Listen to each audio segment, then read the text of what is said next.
Assalamualaikum warahmatullahi wabarakatuh. Alhamdulillahilladzi bi ni'matihi tatimmus shalihat wa bi rahmatihi tatanazzalul barakat wa bi ihsanihi tukaffiru anhu sayyi'at. Amma ba'd, kaum muslimin yang dirahmati oleh Allah Subhanahu wa taala, keluarga besar Yayasan Fitrah Haniyah, siswa dan siswi serta wali murid yang dimuliakan oleh Allah Subhanahu wa taala.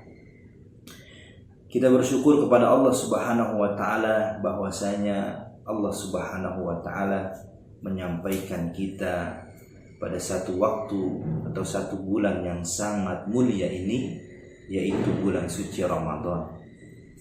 Maka bulan suci Ramadan menjadi kemuliaan yang sangat luar biasa untuk kehidupan kita.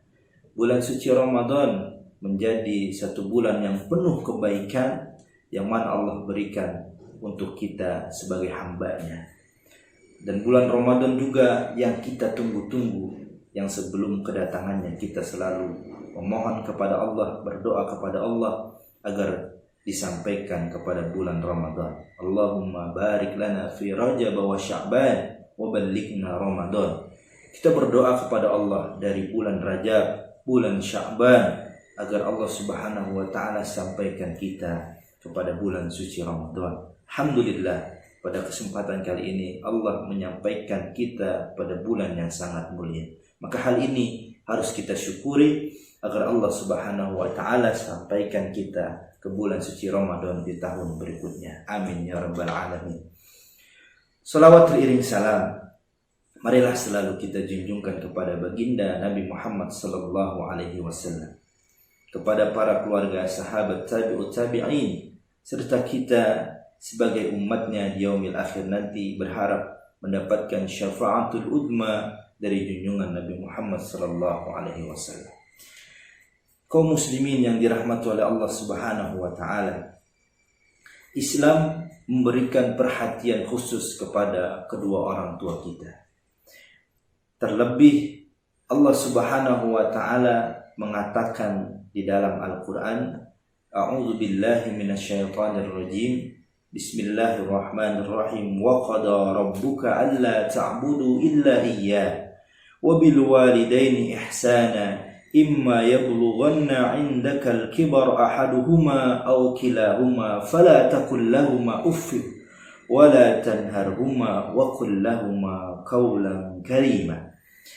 Di dalam surat Al-Isra ayat 23. Bagaimana Allah Subhanahu wa taala memberikan satu kedudukan kepada kedua orang tua kita setelah menyembah kepada Allah Subhanahu wa taala.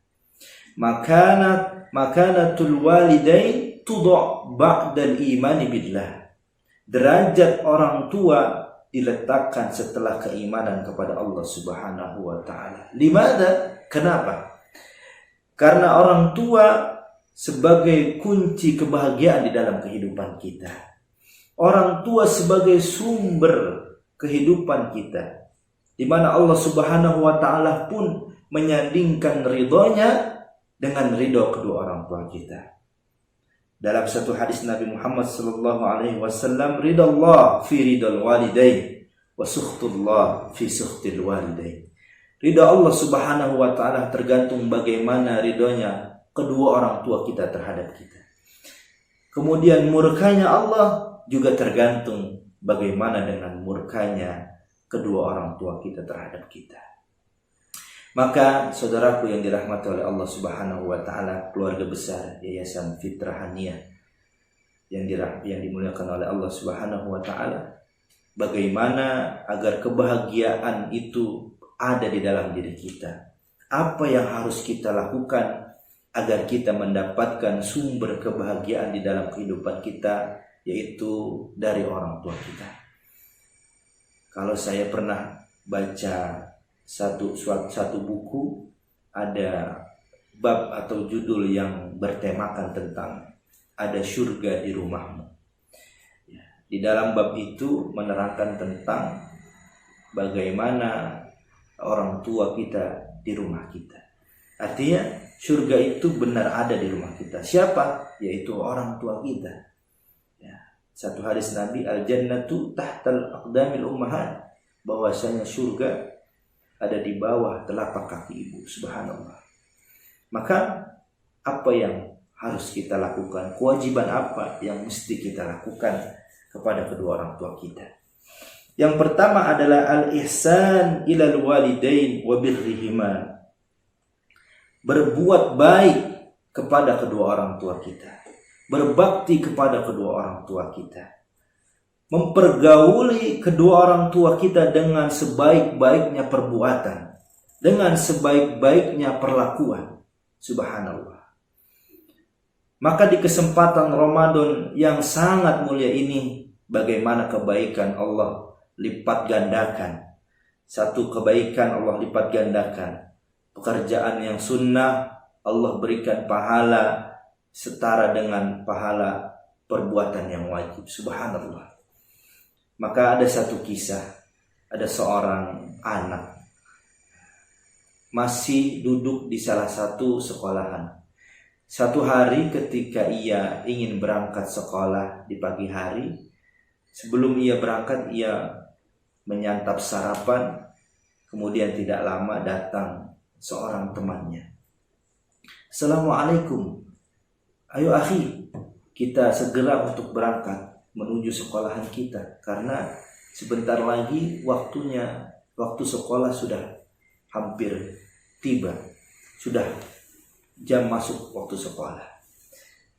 Kemudian anak ini pun bergegas untuk bersiap-siap berangkat ke sekolahannya. Ia mengambil perlengkapan sekolahnya, kemudian ia salaman dengan ibunya dan ayahnya. Kemudian ia pun berangkat menuju sekolahannya bersama temannya. Kemudian ketika sampai di sekolah, temannya pun yang tadi menyamparnya masuk ke dalam kelas terlebih dahulu.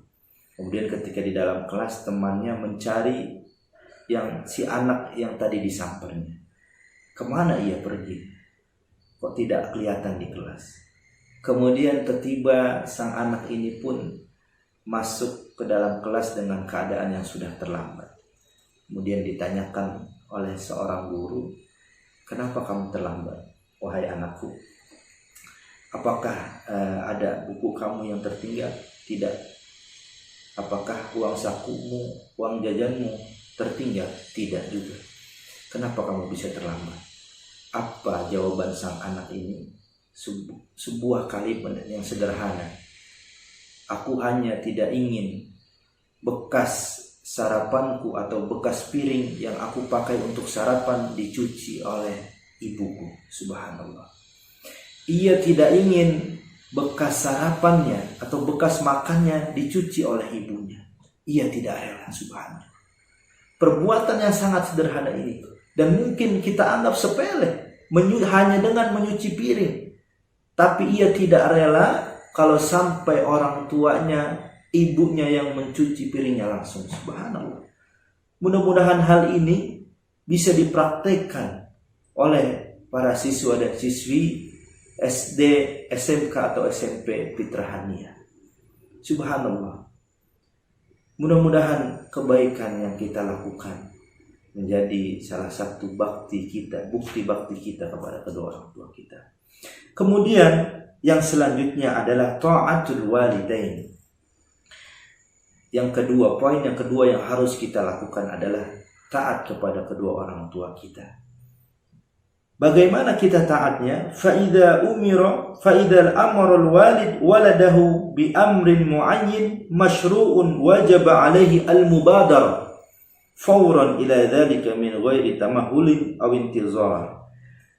Jadi bagaimana kita taat kepada kedua orang tua kita? Misal ketika kita disuruh oleh kedua orang tua kita, disuruh untuk berangkat ke pasar, disuruh untuk membeli sesuatu di warung, disuruh untuk membereskan tempat tidur atau membereskan rumah, maka perintah itu harus kita taati. Bagaimana al-mubadara wa fawran? Kita harus menyegerakan perintah itu. Jangan sampai kita malah menolaknya ataupun malah mengatakan, jangan sampai. Fala taqul lahuma uff. Jangan sampai kita, kalau bahasa kita uff ini adalah kita menolaknya ataupun mengatakan tidak wahai ibu. Jangan sampai. Karena itu salah satu perkataan yang sangat rendah kita, bagaimana kita menyakiti hati ibu kita atau hati kedua orang tua kita. Maka jikalau orang tua kita memerintahkan sesuatu yang baik tentunya, yang diridhoi oleh Allah dan yang berada di dalam jalan Allah Subhanahu wa taala, maka itu harus kita taati. Apabila perintah itu menuju kepada kemaksiatan ataupun keburukan, maka jangan sampai kita taati. La ta'ata li makhluqin fi maksiatil khaliq. Tidak ada ketaatan kepada makhluk Allah untuk maksiat kepada Allah Subhanahu wa taala. Kemudian yang selanjutnya adalah ad-du'a'u lil walidain. Maka yang ketiga, kewajiban kita kepada kedua orang tua kita adalah mendoakannya. Maka inilah salah satu di mana kita dikatakan sebagai anak yang soleh, waladun soleh yad'ulah, anak yang soleh yang selalu mendoakan kedua orang tuanya, dan menjadi salah satu pahala yang tidak terputus untuk kedua orang tua kita, karena kita selalu mengirimkan doa-doa yang terbaik untuk orang tua kita. Bagaimana doanya yang diajarkan oleh Nabi Muhammad SAW ataupun yang sudah dikatakan di dalam Al-Quran, wa qur rabbighfir warhamhuma kama rabbayani shaghira. Ya Allah ya Rabbana, berikanlah ampunan dan rahmat kasih sayang kepada kedua orang tuaku sebagaimana kedua orang tuaku menyayangiku di waktu kecil. Kemudian yang terakhir adalah al-infaqul walidain, ya, memberikan nafkah, memberikan kebutuhan kedua orang tua kita. Apabila kedua orang tua kita membutuhkan sesuatu atau membutuhkan uang misalkan, maka kita sebagai anak harus memberikan kebutuhan orang tua kita. Li'annahu min haqqil walidain 'alal auladihim ayunfiqu 'alaihima idza ihtaja ila nafaqah. Karena itu adalah sebagian dari hak juga yang kita berikan kepada kedua orang tua kita, memberikan nafkah. Maka saya ingin menyampaikan satu kisah yang mungkin kisah ini sangat luar biasa dan menjadi penutup di dalam kultum saya pada kesempatan kali ini.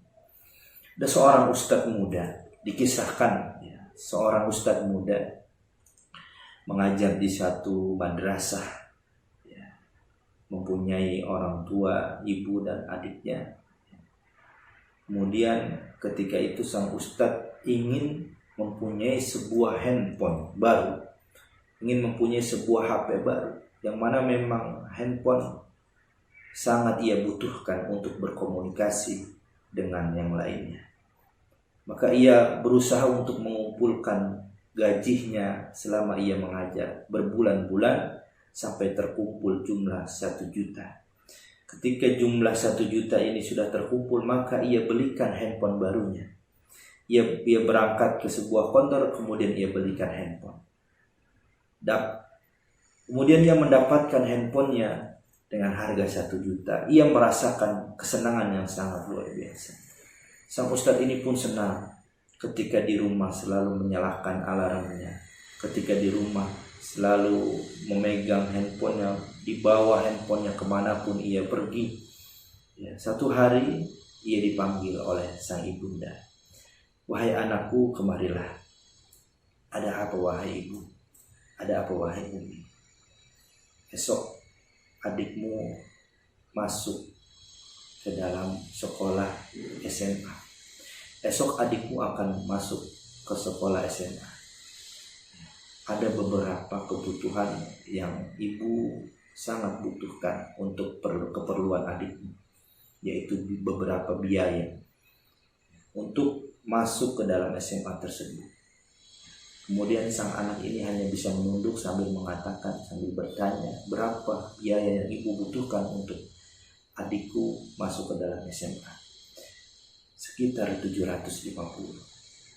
Kemudian sang ustadz muda ini hanya bisa menunduk dan mengatakan, kapan ibu membutuhkan uang tersebut? Ibu butuh esok hari. Ya. Apakah kamu punya uang, wahai anakku? Kemudian sang ustadz muda ini pun menjawab, ya, aku punya uang, ibu. Aku akan berikan uangku kepada ibu. Kemudian setelah ia berbincang dengan ibunya, ia berpikir bagaimana ia bisa mendapatkan uang 750. Dan tidak ada cara lain melainkan menjual handphonenya. Ia jual handphonenya, berangkat ke sebuah counter yang ingin ia tuju untuk dijual handphonenya. Kemudian sampai di sebuah counter, kemudian dia jual HP-nya yang baru ia beli kemarin dan mendapatkan harga 850. Masih ada sisanya yang ia simpan.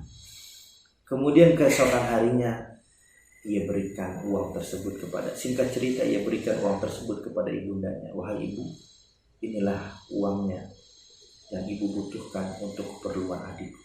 Silahkan ibu pakai. Diambillah uang tersebut dari anaknya, kemudian dipakaikan untuk keperluan adiknya masuk ke dalam sekolah. Singkat cerita, karena ibunya ridho dengan apa yang ia lakukan, ya, satu hari sang ustadz pun berjalan, kemudian ada seorang jamaah yang memanggilnya, Assalamualaikum Ustadz. Kemudian menanyakan, bagaimana Ustadz kabarnya? Alhamdulillah baik. Kok Ustadz saya hubungi tidak bisa? Apakah nomor Ustadz ganti atau bagaimana? Kemudian Ustadz muda ini pun mengatakan, ya, HP saya yang baru kemarin sudah saya jual. Ya. Akhirnya si jamaah ini mengatakan, saya hanya ingin mengundang Ustadz untuk mengisi sebuah acara di satu masjid. Kapan waktunya? Kata sang Ustadz tersebut. Insya Allah malam ini. Ya. Bagaimana? Apakah Ustadz bersedia? Kemudian Ustadz ini pun mengiyakan undangan ceramah dari seorang jamaah. Sampai pada satu malam ia menyampaikan ceramahnya. Ya, kemudian selesai menyampaikan ceramah, ada seorang bapak yang menghampirinya. Wahai Ustadz, saya ingin bertemu Ustadz di kantor saya pada esok hari jam 9. Ya, ada bisnis dunia akhirat yang saya ingin berikan kepada Ustadz. Kemudian Ustadz ini pun mengiyakan, baik Pak, saya akan datang esok hari ke kantor Bapak. Kemudian ketika sang Ustadz muda ini datang ke kantor sang Bapak, ia melewati sebuah tempat jual beli handphone, yang mana ada satu handphone yang ia sangat inginkan untuk memilikinya. Ia tanya kepada petugas atau kepada penjaga konternya, berapa harga handphone tersebut? Harga handphonenya adalah 7.500.000 Pak. Wah, saya belum punya uang segitu. Dalam hati ia berdoa kepada Allah, ya mudah-mudahan Allah Subhanahu wa taala mengabulkan keinginan saya untuk mendapatkan handphone tersebut.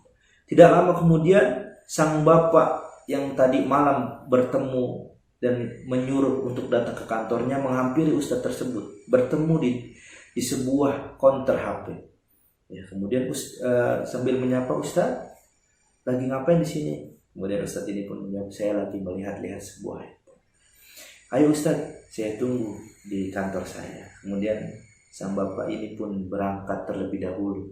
Ustaz ini pun masih berada di konter HP, di konter handphone tersebut. Nah, kemudian ketika sang bapak sampai di kantornya, ruangannya, ia menelpon asistennya. Tolong kamu cek di konter yang tadi didatangi ustadznya, apa yang terjadi di sana. Ya, jika ada yang diinginkan oleh ustadz tersebut, silahkan belikan itu. Sang ustadz pun sampai di ruangan sang bapak tersebut. Ya, anggaplah seorang direktur. Ketika sang ustadz berbincang-bincang dengan sang bapak, datang asisten seorang direktur ini, kemudian memberikan handphone kepada sang direktur. Kemudian ustadznya pun terkaget, itu handphone yang tadi saya inginkan. Ya kok bisa ada di tangan bapak? Kemudian sang direktur ini pun menanyakan kepada Ustadz, apakah Ustadz menginginkan handphone ini? Ya, saya sangat menginginkannya, tapi apalah daya saya belum punya biaya untuk membeli. Kemudian diberikanlah handphone tersebut kepada sang Ustadz. Subhanallah, ini Ustadz, saya berikan hadiah ini kepada Ustadz. Anggap ini adalah salah satu hadiah awal perkenalan kita. Dan saya ingin Ustadz mengajar anak-anak saya di rumah, mengajar ngaji. Subhanallah.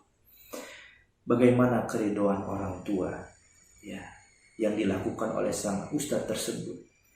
Sang Ustadz ini memberikan biaya, memberikan uang 750 dan menjual HP-nya. Kemudian karena orang tuanya ridho, maka Allah berikan balasan berlipat-lipat 7.500.000 dengan sebuah handphone. Luar biasa. Maka bagaimana kita memberikan kebutuhan kepada kedua orang tua kita, dan orang tua kita ridho kepada kita. Mudah-mudahan itu menjadi balasan kebaikan untuk kita di dalam kehidupan kita, dan kita pun akan mendapatkan sumber kebahagiaan di dunia dan di akhirat. Mudah-mudahan cerita ini bisa menginspirasi kita semua, dan apa yang saya sampaikan mudah-mudahan menjadi manfaat untuk kita semua. Kewajiban yang kita lakukan kepada kedua orang tua kita di Ramadan kali ini menjadi salah satu amal ibadah yang sangat terbaik untuk kita semua. Aku qouli hadza wa astaghfirullah li wa lakum. Wassalamualaikum warahmatullahi wabarakatuh.